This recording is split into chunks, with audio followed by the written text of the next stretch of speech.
দর্শক, স্বাগত আমাদের নিয়মিত সাপ্তাহিক আয়োজন চায়না বুলেটিনে। আপনারা জানেন, চীন পৃথিবীর বৃহত্তম রাষ্ট্রগুলোর একটি। চীনের রাজনৈতিক, সমাজতান্ত্রিক, প্রশাসনিক বা কূটনৈতিক ঘটনাবহুল খবরগুলো বন্ধু প্রতিম দেশ বাংলাদেশের দর্শকদের সাথে ভাগ করে নিতেই চায়না মিডিয়া গ্রুপ সিএমজির এই বিশেষ আয়োজন। সঙ্গে আছি আমি তামান্না জেনিফার। জানিয়ে দিচ্ছি বিশেষ বিশেষ ঘটনার শিরোনাম। চীন ও স্পেনের উচিত বিশ্বশান্তি সুরক্ষা করা, স্পেনের প্রধানমন্ত্রীকে বললেন চীনের প্রেসিডেন্ট শি জিনপিং। মধ্যপ্রাচ্যের স্থিতিশীলতা জোরদারে সংযুক্ত আরব আমিরাতের আবুধাবির যুবরাজকে প্রেসিডেন্ট শির 4 দফা প্রস্তাব। মার্কিন ইরান সংঘাত, ইউক্রেন সংকট ও এশিয়া প্রশান্ত পরিস্থিতি নিয়ে চীন রাশিয়া পররাষ্ট্রমন্ত্রীদের মতবিনিময়। হাইনানে চলছে চীন আন্তর্জাতিক ভোক্তা পণ্য প্রদর্শনী, চীনের বাজার সম্ভাবনা ভাগ করে নেওয়ার আহ্বান উপপ্রধানমন্ত্রী। চীন ও স্পেনের উচিত যৌথভাবে বহুপাক্ষিকতা রক্ষা করা এবং বিশ্বশান্তি ও উন্নয়ন সুরক্ষা করা, একথা বলেছেন চীনের প্রেসিডেন্ট শি জিনপিং। মঙ্গলবার বেইজিংয়ে সফররত স্পেনের প্রধানমন্ত্রী পেদ্রো সানচেজের সঙ্গে বৈঠকে প্রেসিডেন্ট শি চীন স্পেন উভয় পক্ষকে সহযোগিতা জোরদার এবং পারস্পরিক আস্থা সুসংহত করার আহ্বান জানান। তিনি আরও বলেন, দুই দেশের উচিত জাতিসংঘকে কেন্দ্র করে গড়ে ওঠা আন্তর্জাতিক ব্যবস্থা এবং আন্তর্জাতিক আইনের উপর ভিত্তি করে প্রতিষ্ঠিত আন্তর্জাতিক শৃঙ্খলাকে সমুন্নত রাখা। জবাবে সানচেজ বলেন, স্পেন বাণিজ্য, বিনিয়োগ, জ্বালানি সহ সাংস্কৃতিক ক্ষেত্রে চীনের সাথে সহযোগিতা জোরদার করতে আগ্রহী, তবে যুদ্ধ ও বিচ্ছিন্নতার ঘোর বিরোধিতা করে। এদিকে মধ্যপ্রাচ্য শান্তি ও স্থিতিশীলতা জোরদারে সংযুক্ত আরব আমিরাতের আবুধাবির যুবরাজ শেখ খালেদ বিন মোহাম্মদ বিন জায়েদ আল নাহয়ানের সঙ্গে বৈঠকে 4 দফা প্রস্তাব উপস্থাপন করেন প্রেসিডেন্ট শি, যার মধ্যে রয়েছে শান্তিপূর্ণ সহাবস্থান, জাতীয় সার্বভৌমত্বের প্রতি সম্মান, আন্তর্জাতিক আইনের শাসন বজায় রাখা এবং উন্নত নিরাপত্তার সমন্বয়।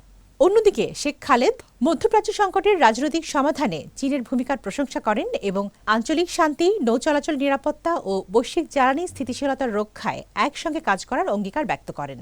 চীন ও রাশিয়ার উচিত উভয় দেশের রাষ্ট্রপ্রধানের মধ্যে হওয়া গুরুত্বপূর্ণ ঐকমত্য বাস্তবায়ন করে দ্বিপাক্ষিক কৌশলগত সমন্বয় ও লাভজনক সহযোগিতাকে উচ্চতর পর্যায়ে উন্নীত করা, এমন মন্তব্য করেছেন চীনের পররাষ্ট্রমন্ত্রী ওয়াং ই। মঙ্গলবার বেইজিংয়ে রাশিয়ার পররাষ্ট্রমন্ত্রী সের্গেই লাভরভের সাথে বৈঠকে তিনি একথা বলেন।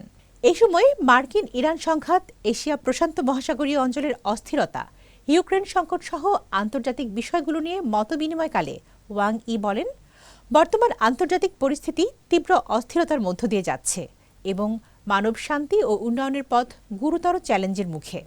এক্ষেত্রে চীন রাশিয়া উভয় পক্ষের উচিত জাতিসংঘের মতো বহুপাক্ষিক কাঠামোর অধীনে সহযোগিতা বৃদ্ধি করা।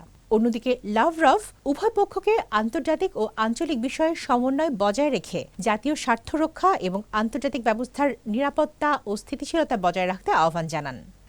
চীন আন্তর্জাতিক ভোক্তা পণ্য প্রদর্শনী CICPE বিশ্বের সঙ্গে চীনের বাজার সম্ভাবনা ভাগ করে নেওয়ার গুরুত্বপূর্ণ প্ল্যাটফর্ম বলে মন্তব্য করেছেন চীনের উপপ্রধানমন্ত্রী হ লিফেং। দক্ষিণ চীনের হাইনান প্রদেশের রাজধানী হাইখৌতে ষষ্ঠ CICPE এর উদ্বোধনী অনুষ্ঠানে তিনি একথা বলেন। উল্লেখ করেন, চীন অভ্যন্তরীণ চাহিদা বৃদ্ধি, প্রযুক্তিগত উদ্ভাবনের মাধ্যমে শিল্পোন্নয়ন এবং উচ্চমানের উন্মুক্তকরণ সম্প্রসারণে প্রতিশ্রুতিবদ্ধ।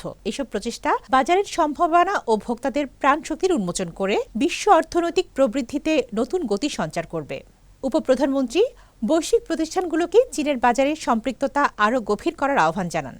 এদিকে হাইখৌতে শনিবার পর্যন্ত চলমান ষষ্ঠ চীন আন্তর্জাতিক ভোগ্যপণ্য মেলা জাতীয় পর্যায়ে চীনের একমাত্র ভোগ্যপণ্য প্রদর্শনী এবং এশিয়া প্রশান্ত মহাসাগরীয় অঞ্চলের বৃহত্তম ভোগ্যপণ্য মেলা। দর্শক, এই ছিল আমাদের এবারের আয়োজনে। আবার দেখা হবে চীনের সমসাময়িক খবর নিয়ে আগামী সপ্তাহে একই দিন একই সময়ে। অনুষ্ঠানটি সামাজিক যোগাযোগ মাধ্যমে দেখতে ভিজিট করুন www.facebook.com/cmg বাংলা এবং ইউটিউব চ্যানেল CMG বাংলা। দেখার আমন্ত্রণ। 再见。